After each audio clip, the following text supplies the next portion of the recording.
Aide spéciale, chapitre 12. Je me sens comme un animal en cage, tous ses yeux rivés sur moi, comme autant de points d'interrogation.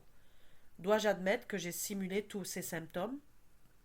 Devrais-je avouer que j'ai essayé de les tromper, que j'ai gaspillé leur temps et leur argent parce que je voulais me soustraire au travail scolaire? Ce serait insensé, suicidaire. Ça pourrait même me rendre complice de mon propre meurtre, car mes parents vont sûrement vouloir me tuer. Il n'est pas question de dire la vérité, et il faudrait que je sois un génie pour trouver un mensonge assez brillant pour expliquer la situation. Je suis fini. Édouard, dit ma mère en allongeant le bras pour placer sa main sur la mienne, est-ce que c'est vrai? As-tu vraiment essayé d'échouer? Je hausse les épaules. Il me ménagerait peut-être si j'avouais. Que puis-je faire d'autre? Il n'y a pas d'autre solution. Je vais leur dire ce que j'ai fait et espérer qu'ils ne me puniront pas en me privant de sortie à perpétuité. Bien, je suppose, peut-être. Je crois comprendre sa motivation, dit Hélène. Vraiment, dis-je. Tout le monde tend l'oreille. J'ai bien hâte de savoir. Parfois, lorsque les gens ont peur de l'échec, ils n'essaient même pas, dit-elle. Cela n'a aucun sens, interrompt mon père. Vous croyez? Demande-t-elle. Vous êtes un homme qui a réussi, n'est-ce pas? Eh bien, je sais que vous avez toujours bien réussi à l'école, que vous êtes allé à l'université, et que vous êtes un homme d'affaires prospère. Vous subvenez très bien aux besoins de votre famille. Je fais mon possible. Vous réussissez. C'est ce que vous avez toujours connu, le succès. D'autres personnes ont si peu connu le succès qu'au lieu de s'efforcer de réussir, elles n'essayent même pas. Vous avez déjà vu ça? Demande M. MacDonald. J'en ai rencontré plusieurs cas. C'est très courant. Et vous pensez que c'est ce que Édouard a fait? Demande ma mère. Je le pense, mais j'avoue que je n'ai jamais rencontré quelqu'un qui ait fait autant d'efforts pour échouer. Peu importe, dit M. MacDonald. D'après ce que vous dites, nous ne pouvons pas utiliser ces résultats pour évaluer les capacités d'Édouard. En effet, les résultats sont à peu près inutiles, dit-elle. Ils ne donnent aucune indication valable des forces et des faiblesses de cet élève. Nous n'avons donc pas suffisamment d'informations pour prendre une décision, demande M. MacDonald. Oh, non, dit Hélène. Nous avons l'information nécessaire. Vraiment? dis-je. Les tests ne sont qu'un élément parmi d'autres. Nous avons aussi les entrevues et les conversations, les questions que j'ai posées et surtout ceci. Elle ouvre son porte-document et en sort des papiers. Et quelque chose qui ressemble à des dessins d'enfants. Des peintures et des gribouillis. Aucun chef-d'œuvre là-dedans. Attendez, mais ce sont les miens? J'ai demandé aux parents d'Édouard de m'apporter ces bulletins ainsi que des échantillons de ses activités artistiques au fil des années. Elle les fait circuler autour de la table. J'en reconnais certains qui remontent à la maternelle, à la première et à la deuxième année. Je ne me doutais pas que ma mère les avait encore. Les autos et les fusées étaient de toute évidence le centre de mon univers. Veuillez remarquer les couleurs vives et l'originalité des formes, dit Hélène. Ce jeune homme avait beaucoup de talent. Certaines images sont assez bonnes, enfin pour un enfant de 6 ans. C'est comme un voyage dans le temps. Veuillez aussi observer la signature et l'orthographe, dit-elle. Vous y trouverez de nombreuses inversions de lettres. Ed, je sais que tu inverses rarement tes lettres maintenant, mais dois-tu faire un effort pour écrire les mots correctement? Je fais surtout des efforts pour ne pas écrire. Mais tu es habile avec les mots, dit Hélène. Ça, il n'y a pas d'erreur, dit M. Hendricks. C'est difficile de l'empêcher de parler en classe. Ou à la maison, ajoute ma mère. Il est très habile avec les mots, n'est-ce pas? Demande Hélène. Il a toujours de bons arguments, dit mon père. J'ai souvent pensé qu'il aurait une brillante carrière dans la vente ou la politique. Mais cette habileté avec les mots ne se voit pas dans son écriture, parce que le fait d'écrire l'empêche de penser, dit Hélène. Je n'y avais jamais vraiment réfléchi, mais elle a raison. Je ne peux jamais attraper les mots qui courent dans ma tête pour les mettre sur papier. J'invente des histoires extraordinaires qui perdent tout intérêt une fois écrites. Ou bien, je ne peux pas épeler les mots. Ou bien, ça me prend tellement de temps que ça commence à m'ennuyer et j'abandonne. Ed, te rappelles-tu à quel moment tu as commencé à détester l'école? J'ai toujours détesté l'école. Non, je ne crois pas, dit Hélène. Cela a commencé en deuxième année. Je la regarde d'un air interrogateur. C'est écrit ici, noir sur blanc, dit-elle en brandissant mes bulletins. À la maternelle et en première année, les enseignants te décrivent comme un enfant heureux qui coopère, aime apprendre, a une attitude positive et un comportement agréable en classe. Ces enseignants actuels reconnaissent-ils Ed dans ces descriptions? Eh bien, dit M. Hendricks, les jours où je ne suis pas exaspéré par son comportement, j'aime bien l'avoir dans ma classe. Il me fait rire. Le sens de l'humour est un signe d'intelligence supérieure. On ne peut pas jouer avec les mots si on ne maîtrise pas les concepts qu'ils représentent, dit Hélène. Je pensais que j'étais sauf, mais cette mention d'intelligence pourrait ramener sur le tapis la falsification du test. Maintenant, voici les commentaires à partir de la 2e année. Elle distribue les bulletins. Je n'ai pas besoin de les regarder, parce que je sais ce qu'ils contiennent. Je n'ai pas besoin de le voir de nouveau. Tout change en 2e année.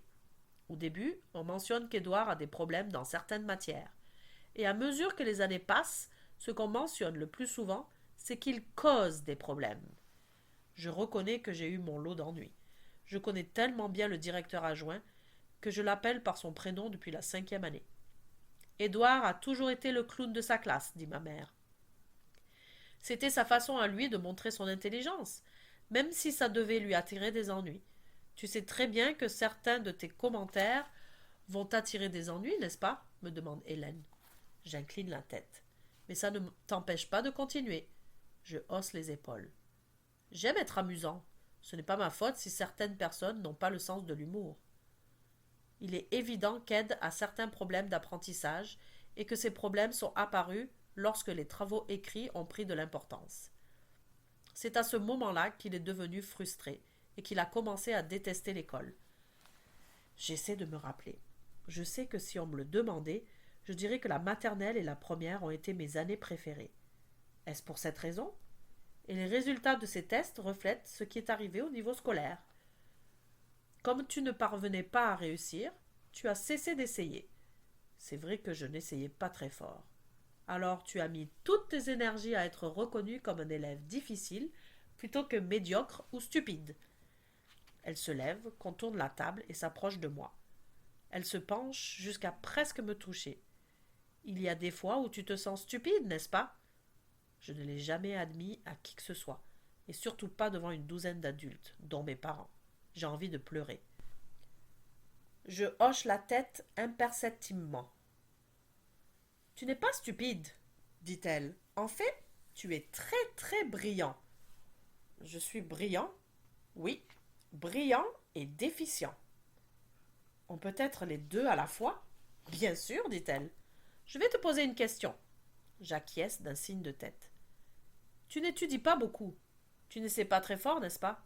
Très peu, dis-je d'une voix peine audible. Lorsqu'on a des difficultés d'apprentissage, il faut faire plus d'efforts, étudier assidûment et travailler plus longtemps pour réussir. Et on peut réussir. J'ai fait beaucoup plus d'efforts dernièrement. J'ai vraiment étudié à fond pour cet examen d'histoire. Et cela a paru, dit M. Hendricks. Je sais qu'avec un effort de ta part et un soutien additionnel, tu peux très bien réussir à l'école, dit Hélène.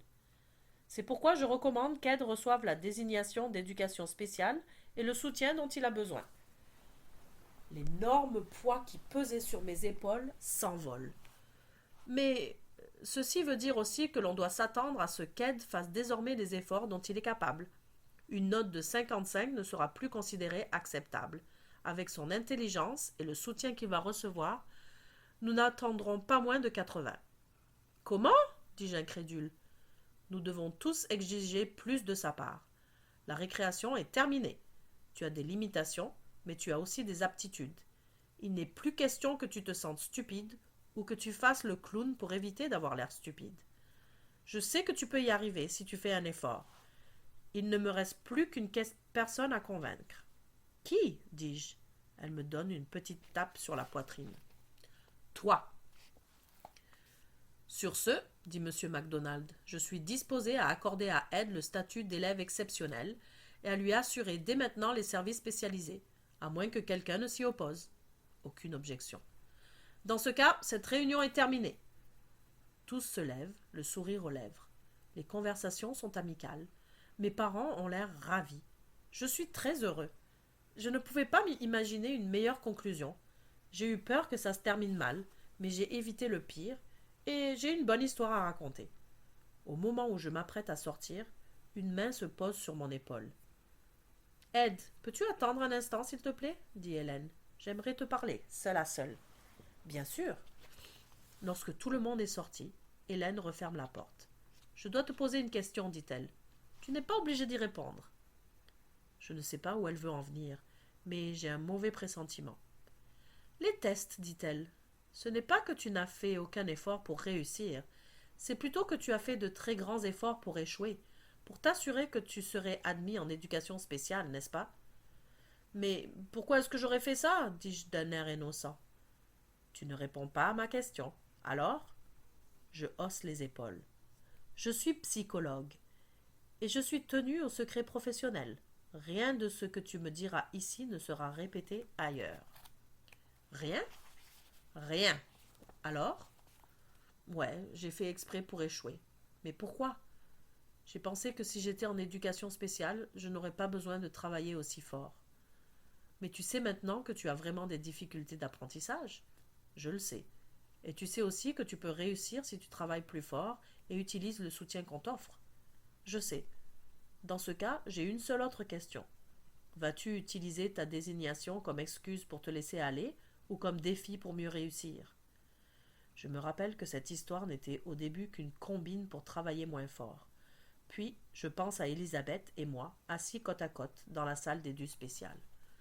Ed, dit-elle, me tirant de ma transe. Alors?